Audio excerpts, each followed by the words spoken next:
Welcome everyone to my how-to video on creating a targeted job application letter, or what you probably refer to most often as a cover letter. So just a reminder, a cover letter is a broad letter subtype that includes any letter that covers some other material. And a job application letter is a specific subtype of a cover letter. So you'll be hearing me call it a job application letter, or JAL, simply so that I can differentiate between this kind of cover letter and other kinds of cover letters we may be talking about. Okay, so I'm looking at a mid-quality job application letter example right now. So I'm just going to briefly go over the format. And most of this video will be talking about the structure and what kind of content that you should be writing in here, and what will make your job application letter most effective for taking you from the maybe pile into the yes pile, getting you to that interview. Okay, so this is job application letter example by Jack Nicholson, obviously not really by Jack Nicholson. And so as you can see, first we begin with the sender's address block. So this should be your name in your address block wherever you want any snail mail replies to go, followed by the date, and then your recipient's address block. If you know the specific person this is going to be directed to, you should put their name here. So Michael Tripton should actually be repeated in the address block. Alternatively, instead of having an address block here for you, you could instead have a letterhead. So if you have a stylized letterhead of your own, you could have both your resume and your job application letter use the same letterhead. Okay, so either way though, your name and address comes first. Okay, so after you take care of everybody's addresses, then you have your salutation. So for this, you want to go with the most specific information you possibly can. If you know the person's name, use their name. If you know that they're a doctor, you might say, "Dear Dr. Tripton." Otherwise, it's fairly safe to go with full name because you may not know what gender they identify as. Now, in terms of commas versus colons, if you traditionally the convention is if the salutation begins with a dear, then you use a comma. Otherwise, if you say something like "to whom it may concern," that's followed by a colon. And "to whom it may concern," every word is capitalized. Another common one is "dear sir" or "madam." This one is not great because it indicates you, I mean, it forces a gender split, and not everybody likes that binary gender identity. So best case scenario is to address a specific person. Some ways that you might find out who that is if it's in the job ad. The easiest way, if it's not in the job ad, is to just call the company, the specific location that you are applying to, and ask them, "To whom should I direct my application materials?" And then whatever they say, you put in the salutation here. Things in between "to whom it may concern" and "dear" full name would be things like "dear search committee," "dear recruiter," something like that. Okay, so any of those are appropriate, but you always try to go with the more specific one you possibly can. It demonstrates your credibility by showing that you know a little bit more maybe than other people.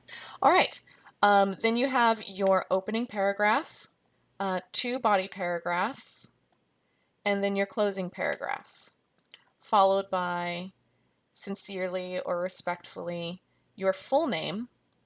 And then, as you can see, this template has an enclosure line. Now, enclosure lines are not required. Basically what they are is they're kind of going out of style at this point, but if you put an enclosure line at the bottom, this is what it would look like. You put it at the very bottom of your page. An alternative would be to write it this way.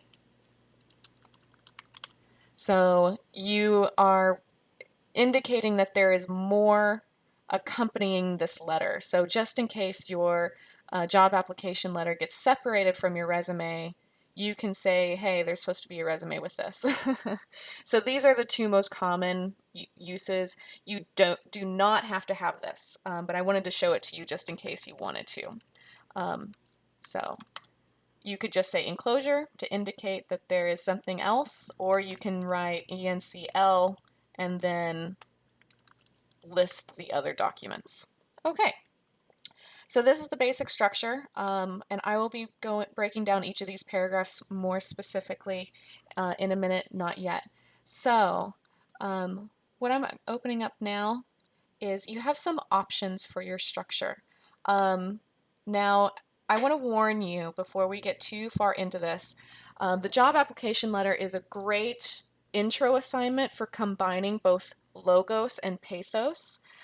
So this will be the first assignment in the class that will be kind of combining both the logical progression of structure from logos and appealing to shared values, qualitative evidence, and tone from pathos. All right, so other than having an intro or opening paragraph and a closing paragraph, you have some options for what to write in your body paragraph. So this is option 1, green is option 2, and yellow is option 3. And if you want to see this chart for yourself, you can look it up on our Moodle page. So this is our Moodle page. Scroll down and click on week 3. And it is right down here near the bottom. What should I put in my body paragraphs? That's what this is. Okay, so if you open that up, this is what you'll see. Okay, so option number 1, you would have one body paragraph on education experiences and one body paragraph on a really good work experience. So let me just be clear. The body paragraph on education would not just be, this is what degree I'm pursuing, this is what year I am. You would put that kind of basic information in the intro. This is where you would highlight one, no more than 2 advanced class projects that you've worked on. So maybe the job requires some skill or experience that you've never done as part of a job or an organization, but you have worked on that kind of skill or project in an advanced class. So you can talk about how you went about that project in a class. Now, work, this can be interpreted broadly. It could be an internship, part-time, full-time. It could even be an organization or extracurricular activity. So this would just be a practical experience paragraph. Okay, so that's option 1. And in terms of deciding in what order to place these, always put your strongest paragraph first. So if your work experience is much more relevant or much more impressive or complex, you would put it before the education paragraph. Okay, so that's option 1, having one paragraph on education and one paragraph on a practical work experience. Structure option number 2 would be highlighting 2 specific skills. So let's say maybe one is analytical and the other one is research. So maybe those are the 2 most important skills that the job calls for. So if you do this structure, your premise for this paragraph would basically be, I have extensive experience with analytical skills. And then you can draw your evidence from multiple experiences. It could be, so you can have reference 2 to 4 different experiences, including from the classroom, from extracurriculars, from work, from several different work experiences. And so this would allow you to show the breadth or a quantity of different projects from different experiences in which you had to analyze. Same thing with the research. Then you'd have another body paragraph basically claiming in your premise, I have extensive research experience, and then you would then need to cite multiple different research experiences and how those research experiences were different. Okay, so that's option number 2. So if you have a job ad that you're applying to where it's like 2 skills are most important and you have a lot of different experiences for each of those, this might be the structure for you. The third option is kind of the opposite of that. So you would have either a work or extracurricular or volunteer experience B, and then another work experience. So maybe you've had a couple of internships or part-time positions in the past that demonstrate multiple skills that the job calls for. So let's say you had an internship last summer and it has at least 2 to 4 skills that you did during that summer internship that you want to show off for this next job. And then you would do the same thing with another experience. Let's say you're the president of your fraternity, and that required you to have multiple skills that this job would want.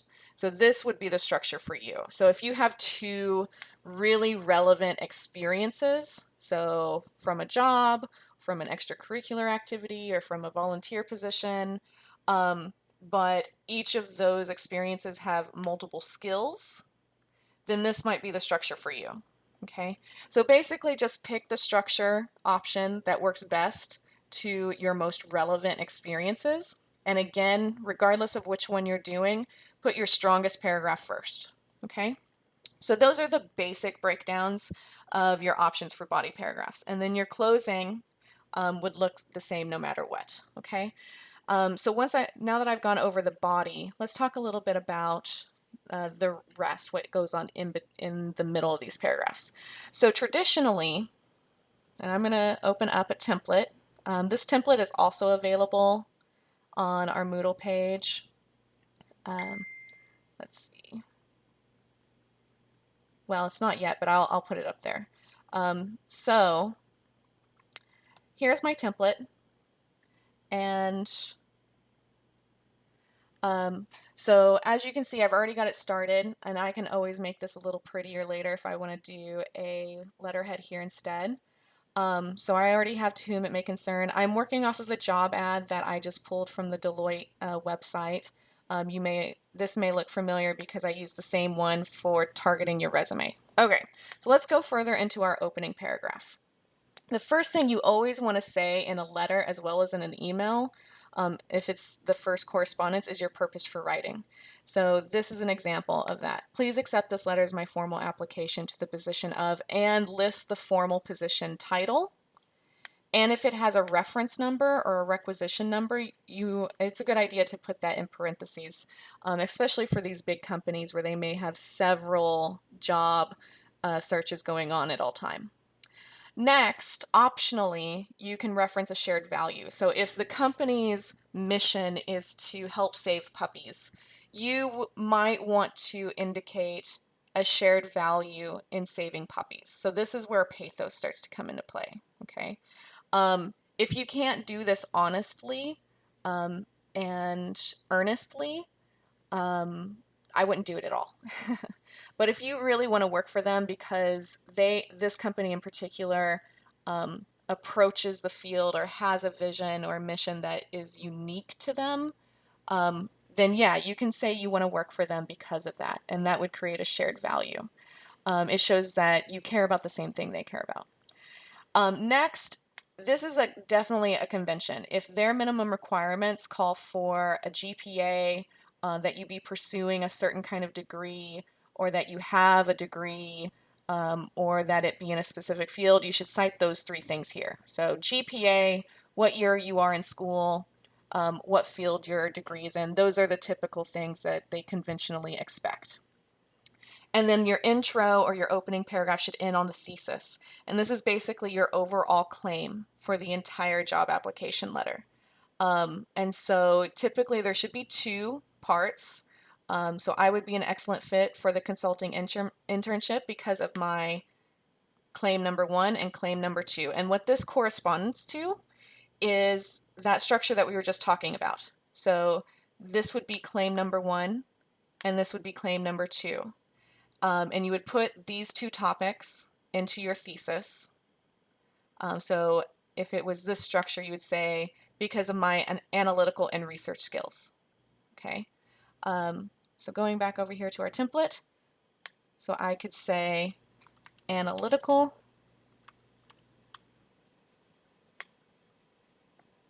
and research skills or experience. And so what you're telling your reader in this thesis is you are promising them, I'm going to prove these two items in this order. So your first paragraph should be about the first experience you mention. So this should be analytical experience. And then the second body paragraph should be about research.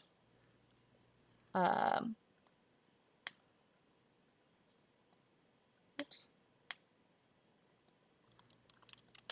Okay, so that's logos, right? Whatever you promise to talk about up here, you follow it up down here in order, and that is a logical progression, okay? And that's your intro. Of all these paragraphs, your opening paragraph and your closing paragraph should be the shortest. You shouldn't have a super long intro. Your body paragraphs are the paragraphs that should be the densest because that is the most specific content. All right. And then next, you want to go into your claims and prove them with sufficient evidence. At this point, you can choose between qualitative and quantitative evidence. So for this assignment, I would like you to use at least one of each. So if you want to use quantitative evidence, that would be a list of tells. So I improved sales by 20%, so on and so forth. And so you would just tell facts of your experiences and what you did. The other kind, qualitative evidence, I want to see show, don't tell. So this would be you taking a single event, a single example, and describing it step by step in detail. And so this one example would take 4 to 8 sentences to describe in detail. And if you want to learn more about how to do show, don't tell and qualitative versus quantitative evidence, you can check out my video on that. Okay, and then the last part of your body paragraph, so let's say you have your premise, your claim to a skill, and then you have your evidence, whether it's qualitative, quantitative, or a combination thereof, and then you conclude. Okay, so up here, you're making a claim to an experience. And then if you wanted, if they just say you're going to be analyzing Excel data, you can just say, I have experience analyzing Excel data, period. And that would be the end. But if your skill here isn't the exact thing they're looking for or the exact kind of work that you'd be doing, one thing that you can do to make your claim more complex and interesting is to, in the premise, say how you'll use it for them. Okay, so my analytical experience has prepared me to, and then say what you would be doing for the job. Okay, this is one way that we target, and it helps set you apart from other applicants. Okay, it's really important. They want to see how you envision using your past experiences for them, and this is the first step. Okay, then you show how you analyze, and then you can conclude by saying how this evidence will allow you to integrate well into that company's culture, or would allow you to apply your skills to the work that you would be doing. So this is an opportunity, this last sentence in your paragraph is an opportunity to connect that point to your shared value that you introduce in the first paragraph. Okay, so that optional stuff here, that's what you would be connecting to. Okay, so this is again kind of a combination of logos and pathos. So your thesis is echoed here, and then your shared value that you set up in the intro is then connected to analytical skills down here. So what you would say is these analytical skills will be a great benefit when I try to save puppies, if save puppies is the shared value. Okay, and so that makes creates a theme, okay, and it'll emphasize your theme and how you see your skills fitting into their vision for the future. Okay, and then you do the same thing for the second body paragraph. Okay, you connect your thesis to your premise. You connect the shared value of puppies. to how your research will help save puppies or whatever your shared value for why that company is awesome is. And then you're done, okay? If you've done your job at this point, you have convinced your reader that you have the best analytical skills and the best research skills because your evidence has been concrete, clear, it shows how you do it, and it really demonstrates the depth, okay? So you really want to make sure that you are showing the depth of your experience because everybody's going to be claiming just about the same thing. And then your closing paragraph is fairly conventional. You begin by thanking them. That is expected. And so you can thank them for their consideration or for their time. And you can mention the specific job title again to emphasize that this was created specifically for them. Optionally, you can emphasize the specific skills and how it helps save puppies. So you would put both of these points together, analytical and research skills, and how you envision using that to save puppies, or again, whatever the shared value is. So again, emphasizing that theme. But again, don't emphasize a shared value if you can't do it honestly and specifically, okay? And then finally, the last thing conventionally that we end on is a call to action with our contact information. So this could be if you have any questions, you can contact me at, or to arrange an interview, I can be reached at, okay? And then your closing, respectfully, and do your full name, okay? Notice I did not put an enclosure line. I don't want to. So that's the basic structure. So the last thing that I want to talk about is targeting. So remember that, so this is the basic structure. So the next thing you should be doing is fleshing this out. And so after you flesh this out, then you can revise for tone and style and make this sound like the kind of personality you want to project. Okay, so now it's time to target. And so if you check out our Moodle page, I do have a worksheet for you how to target your job application letter. So if you click that, this will pop up right over here. So I'm just going to kind of take you through this. Your desired consequence is the action you want your reader to take as a result of what you've written. So in this case, we want them to offer you an interview. Specific job, for whatever that specific job is. Try to research who the specific person is that you should be applying for, and make sure that you have a good reason for that. Next, you kind of fill in stuff that we've already identified when we were targeting your resume. So I've just copy and pasted this directly from the job ad over here in the Deloitte website, right? So minimum qualifications I pulled from here.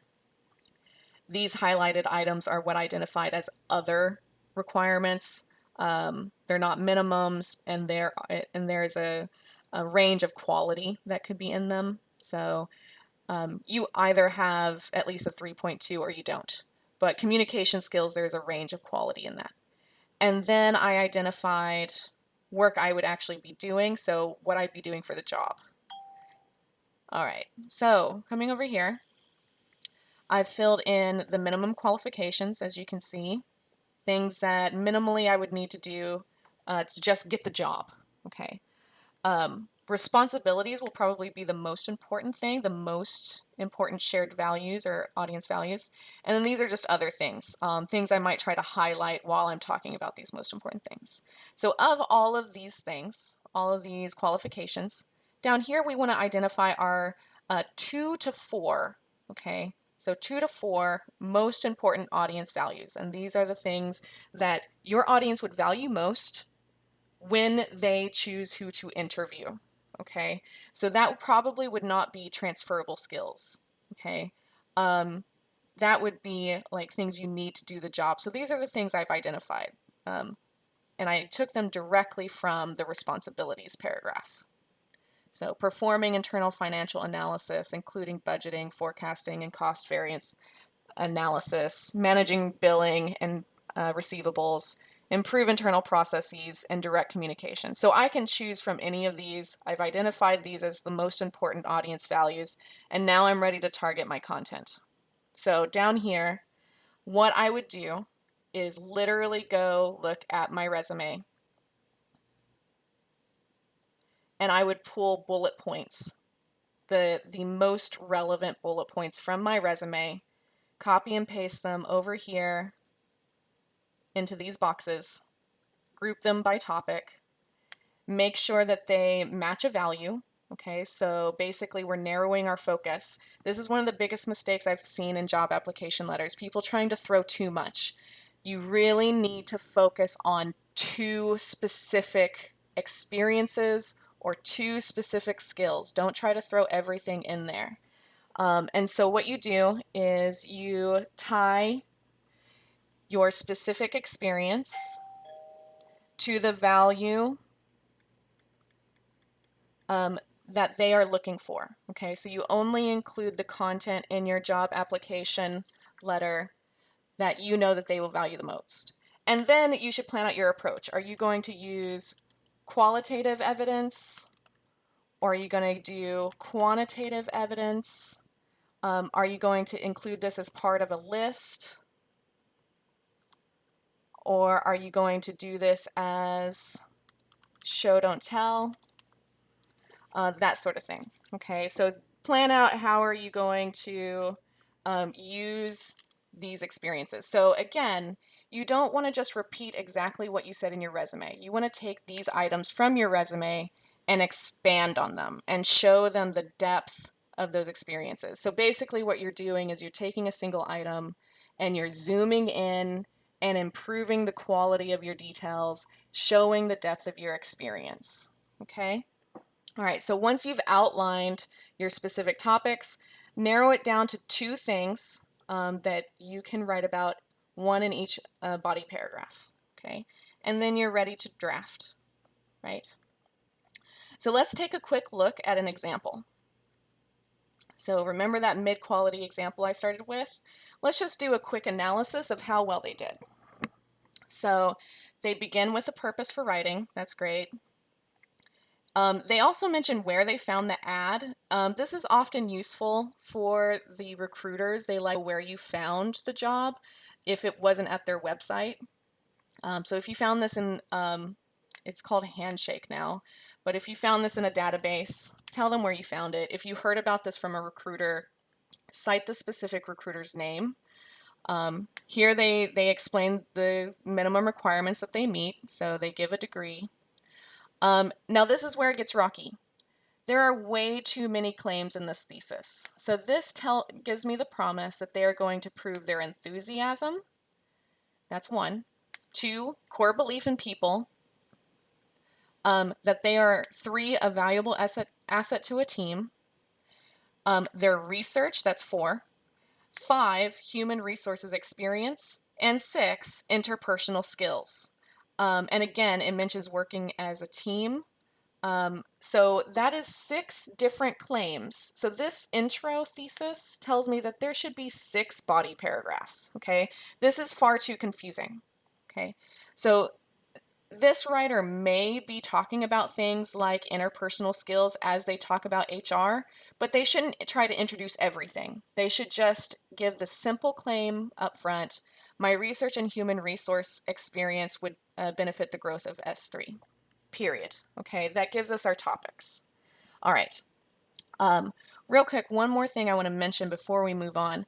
Over here, when you are identifying these values here, these are the phrases that you want to repeat in your job application letter as topics and subjects, okay? Because that will be red flags that they'll be looking for. And so if they're easy to find because you put them in your thesis and in your premise, then that will encourage them to read further. Okay, so let's return to our example. All right, so that's the first thing that needs to be fixed in this example, is narrowing the thesis and making it clear what he's actually going to address. So next, we see that he talks about being a research assistant. Okay, good start for a premise.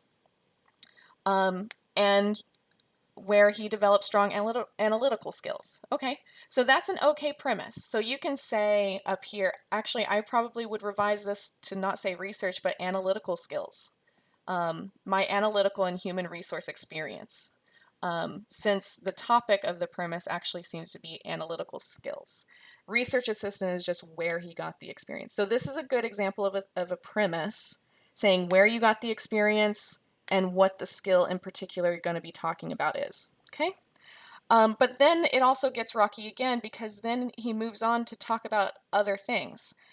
So now he's talking about interviewing experience and then reporting data confidentially and participating in all phases of the research study. So this paragraph is just kind of all over the place. So in fact, this last sentence is probably the best premise in this paragraph.